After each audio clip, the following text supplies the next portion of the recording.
Genesis 11. The whole earth was of one language and of one speech. It happened as they traveled east that they found a plain in the land of Shinar, and they lived there. A man said to his neighbor, "Come, let's make bricks and burn them thoroughly." They had brick for stone, and they used tar for mortar. They said, "Come, let's build ourselves a city, and a tower whose top reaches to the sky. And let's make ourselves a name, lest we be scattered abroad on the surface of the whole earth." Yahweh came down to see the city and the tower which the children of men built. Yahweh said, "Behold, they are one people, and they have all one language, and this is what they begin to do. Now nothing will be withheld from them, which they intend to do. Come, let us go down, and there confuse their language, that they may not understand one another's speech." So Yahweh scattered them abroad from there on the surface of all the earth. They stopped building the city. Therefore its name was called Babel, because there Yahweh confused the language of all the earth. From there Yahweh scattered them abroad on the surface of all the earth. This is the history of the generations of Shem. Shem was 100 years old and became the father of Arphaxad 2 years after the flood.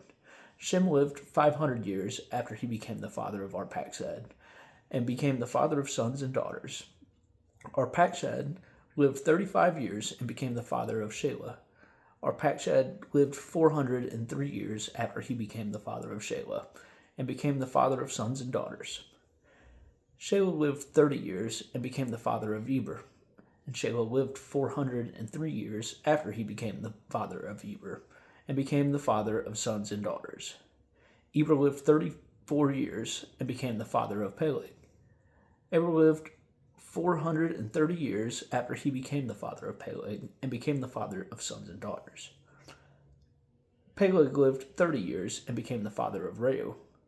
Peleg lived 209 years after he became the father of Reu, and became the father of sons and daughters. Reu lived 32 years and became the father of Serug. Reu lived 207 years after he became the father of Serug, and became the father of sons and daughters.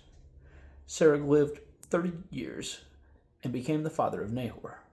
Serug lived 200 years after he became the father of Nahor, and became the father of sons and daughters.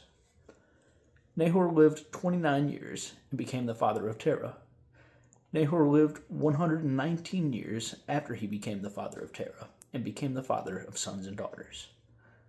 Terah lived 70 years and became the father of Abram, Nahor, and Haran. Now this is the history of the generations of Terah. Terah became the father of Abram, Nahor, and Haran. Haran became the father of Lot. Haran died before his father Terah in the land of the birth, in Ur of the Chaldees. Abram and Nahor took wives. The name of Abram's wife was Sarai, and the name of Nahor's wife Milcah, the daughter of Haran, who was also the father of Iscah. Sarai was barren; she had no children. Terah took Abram his son, Lot, the son of Haran, his son's son, and Sarai, his daughter-in-law, his son Abram's wife.